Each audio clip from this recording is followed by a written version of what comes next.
Angola. Angola, ou República de Angola, é um país africano localizado na região central do continente. Sua capital é a cidade portuária de Luanda. Banhado pelo Oceano Atlântico, o território angolano apresenta clima tropical e relevo planáltico. A população do país é de quase 34 milhões de habitantes, dos quais 68% vivem nas áreas urbanas. A Angola é rica em recursos naturais, como o petróleo, que constitui o pilar da economia nacional. Apesar disso, enfrenta uma série de problemas socioeconômicos e estruturais, que se agravaram com a Guerra Civil, que durou de 1975 a 2002. Portugal. O país que colonizou Angola foi Portugal. Portugal foi o país europeu pioneiro em sua unificação como Estado nacional. A consolidação do Estado português aconteceu ainda no século XIII, quando os demais países europeus ainda se organizavam em pequenos ducados altamente fragmentados. Essa unificação precoce de Portugal permitiu o avanço nas relações comerciais e impulsionou o interesse pela navegação em busca de novos mercados. Foi somente no século XV, contudo, que Portugal se tornaria um império colonial. Costuma-se apontar como marco inicial do Império Português a conquista de Ceuta, ocorrida em 1415. A partir de então, Portugal seria o primeiro e mais duradouro império colonial do mundo, com domínios em 4 continentes. Colonização. A África Portuguesa compreende os territórios que foram colonizados pelos portugueses durante o século XV e XVI no continente africano. Em consequência da expansão ultramarina, foram denominados os territórios hoje pertencentes a Guiné-Bissau, Angola, São Tomé, Cabo Verde e Moçambique. Em 1484, os portugueses atacaram no Zaire, sob o comando do navegador Diogo Cão. A partir desse marco, os portugueses passaram a conquistar não apenas Angola, mas a África, já instalada a primeira grande unidade política do território. Passaria à história como Reino do Congo. Os portugueses estabeleceram a aliança. Descoberta por Diogo Cão entre 1482 e 1483, Angola constituiu o território ultramarino português mais extenso depois do Brasil. Naturalmente que os propósitos da descoberta, povoamento e exploração eram essencialmente a evangelização e possibilidade de poder tirar partido comercial do território. Para tal, muito contribuíram as boas relações que Diogo Cão estabeleceu com o rei de Congo, que seria mais tarde batizado Senhor da região do Zaire, que se mostrou muito interessado em apoiar os portugueses nas suas atividades. O tráfico de escravos era o comércio mais rentável. No entanto, a população nativa ia diminuindo, o que provocou tentativas de exploração mais ao sul no território que governava Angola.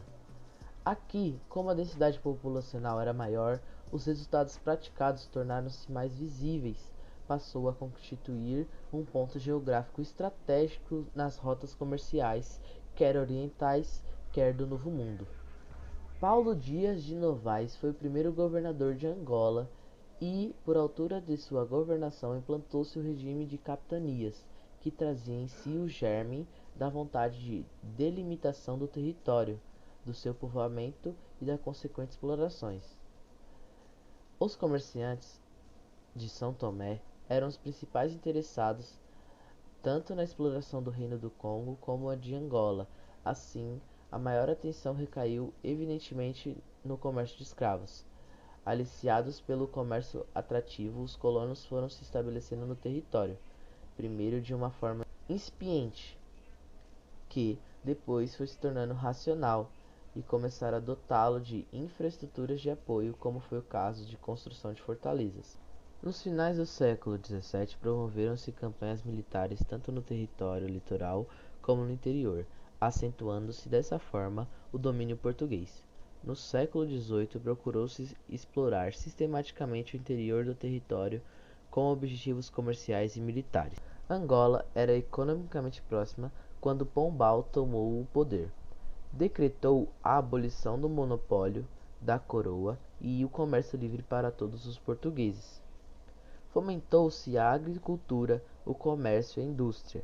As ideias de Pombal não foram levadas a bom termo devido à crise econômica que fez baixar as exportações em 1766.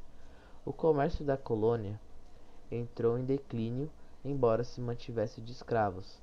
Só em 1790 é que se recuperaria o atraso.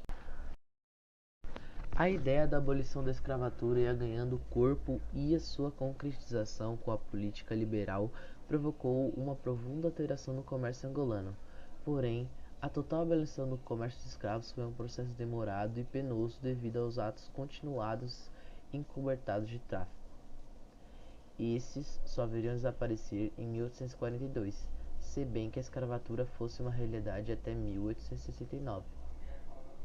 Anulado o eixo de economia angolana, procurou-se colmatar a falha com a exploração dos recursos do solo, o que empregava mão de obra indígena, cujo trabalho só se tornaria livre no início do século XX. Resistências. Nas últimas décadas do século XIX, a situação de instabilidade aumentou consideravelmente em Angola. Os focos de tensão eclodiram, principalmente devido à intensificação da ocupação portuguesa, através de suas campanhas de submissão e pacificação das regiões estratégicas para o estabelecimento do domínio português, tendo por consequência o aumento das diversas manifestações de resistência nesse período. Houveram muitas formas de resistência contra a colonização portuguesa, como conflitos armados, fuga, entre outras coisas.